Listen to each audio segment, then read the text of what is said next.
Well, the BBC's Archana Shukla is in Colombo for us. And Archana, where you are right now would normally be bustling at this time of day. Absolutely. This is the largest wholesale market in Colombo, and it's very busy on a normal working day. But as you can see right now at this hour, most of the shops around us are closed because all the shop unions, almost 2,000 trade unions across the country, including the trade union from this region, are participating in protests. They have shut down their shops and are showing solidarity to the protests that are demanding for the resignation of the government in the parliament at this point in time. Transport services have also been affected. You know, this road here in Peta Market is mostly crowded with traffic jams at this hour. But because transport unions are participating in strikes, shops are closed, businesses are on hold for today. You can see barely any traffic on the road. Private bus operators are not plying. There are just few government buses that are plying on the streets. Train services have been halted since midnight. Only few train routes are operational as of today. Maybe from tonight it will resume. Healthcare services are also on hold, with nursing associations participating in the protest.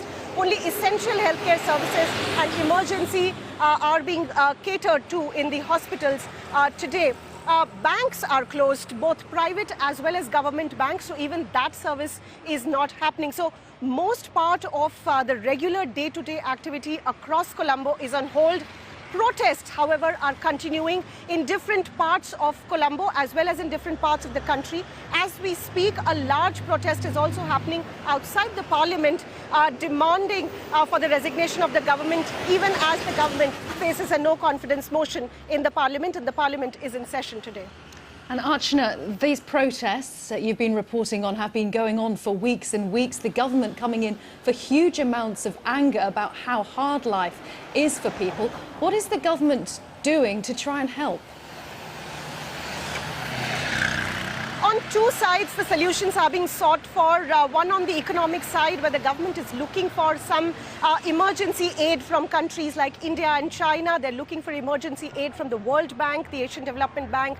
They're talking for a complete bailout package from the International Monetary Fund after restructuring of their massive $51 billion debt burden. And some of the emergency aid is flowing in now, like a $500 million credit line from India that the country is using to get fuel supplies, because shortage of fuel and cooking gas has been the biggest sticking point for the government here. But on the political side, where there is a stalemate between the opposition parties and the government, that continues. There is a no-confidence motion being presented by the opposition parties in the parliament, but it's still to be decided when the parliament will debate and vote on that. And at this point in time, the Prime Minister Mahinda Rajapaksa is confident he has the majority, and that's why he doesn't intend to resign. And he's made a statement around that he's not going to resign. His cabinet will not going to resign, and they will face the no-confidence motion. The protesters on the street, all the trade unions, over 2,000 who are, showing their support and solidarity to the protest, they want the government to step down over their economic mismanagement of the country, and they want a better governance in the country. But it's an economic crisis, and economic, policies need to be worked on in an immediate time right now. Archana, thank you very much, and thank you for persevering above the occasional noise on what would normally be an absolutely packed street with traffic. Thanks very much. Archana Shukla there in Colombo.